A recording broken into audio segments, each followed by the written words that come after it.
balandi mbote na biso po oza ebele ndenge na explica bino ya kopesa biso en confiance biso ngo banani biso ngo eza bongo aforevo o toza kobenga Africa Online Revolution société ya munene kopesa bakino misala société oyo ozongisa lisusu bolingo na linyema na koseka epai ya artiste oyo ya mboka na biso tono zo ba artiste nazomona artiste musicien artiste comédien artiste presque nyonso oyo bazaka na ba vidéo na bango oyo bavanda na bango bambule bele basala na bongo eloko te bazwaka ta lifuti moko te yango société oyo ayaki awa na mboka mpona kozongisa lisusu koseka na baartiste oyo na oti otanga bakombo kalakala bobanda ondimela biso te me ntango bomonaka baza kobenga bilili ntango bomonaka baza kobenga témoignage baartiste musicien ya minene ya mboka oyo batémoigneke bazwi mbongo cheka forever la pesi nga boy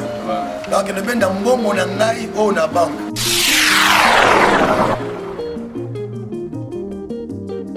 bandeko balandi nayebi ke bozalaka ebele na bandako ndenge ezalaka mikolo nyonso kotala oyo baza kobenga filme nigérien bafilme nigérien na bino ya moyo lisusu e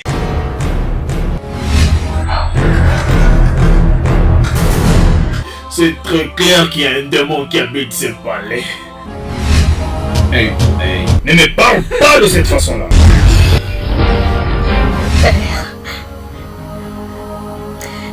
Je n'aurais jamais cru qu'un jour tu pourrais te retrouver comme ça. La vengeance, n'est-ce pas? God!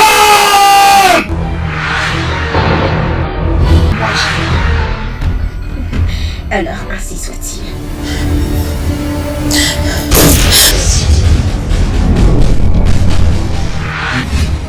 Et il y a toujours dans le cadre de Aforevo Africa Online Revolution.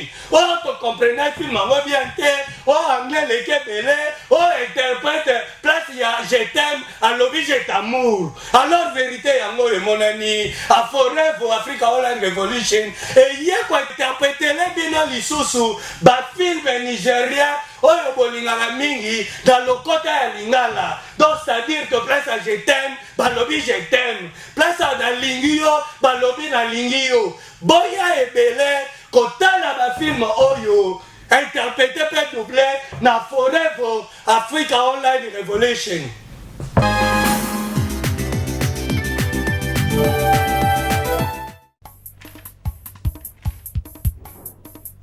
Namoni. Donc c'est solo hein. N'est-ce pas que kokuta na ngano ya suki ta kama be na moni penza ko sa têtu. Siko bima na ndako. Mama Zela na expliquer. Comment expliquer ni? Na bima na ndako. Jean, mata zo biloni kiki sangwawa. Pe mama.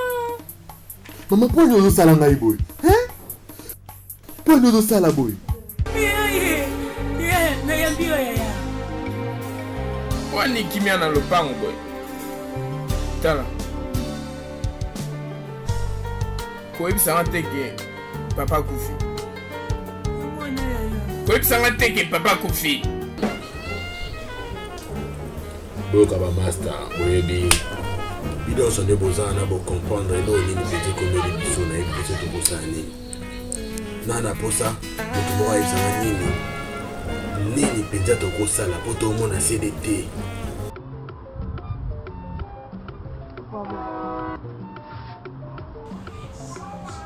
Shida gani nawe tena unatafuta nini? Filo, nataka kuja kando nawe, kuongea nawe, kucheka, kuongea mambo inaangalia maisha. Nataka ukue wangu mimi.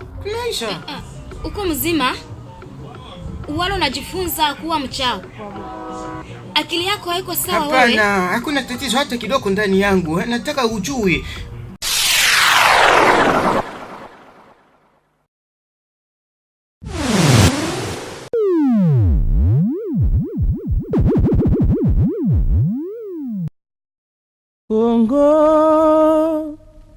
Kongo nde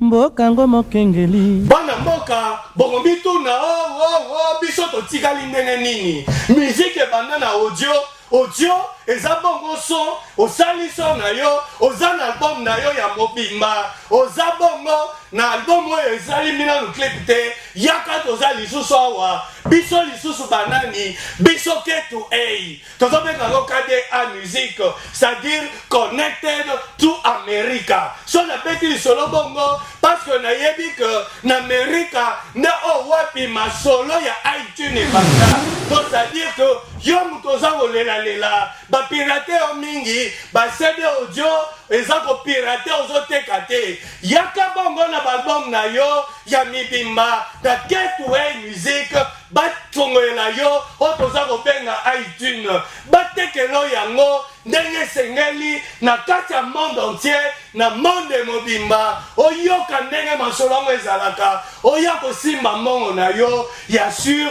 lolenge kani bamusicien deja ya minene ya mboka oyo baza na kati ya masolo toyimayima te boya na bason na bino na Gateway Music connected to America batekela bino yango bosolola masolo ya mikolo na kati ya monde entier ta mosusu mpe na misika fourni okobima millionnaire okanaki yango te me na misika fourni okosimba masolo ya bambongo ebele ndenge bamusicien américain basimbaka yango lolenge na iTunes bosala biso confiance boya na Gateway Music connected to America masolo eza ya solo ya lolenge eza kosalamela Gateway Music asilisi lisusu piraterie na kati ya bamusicien congolais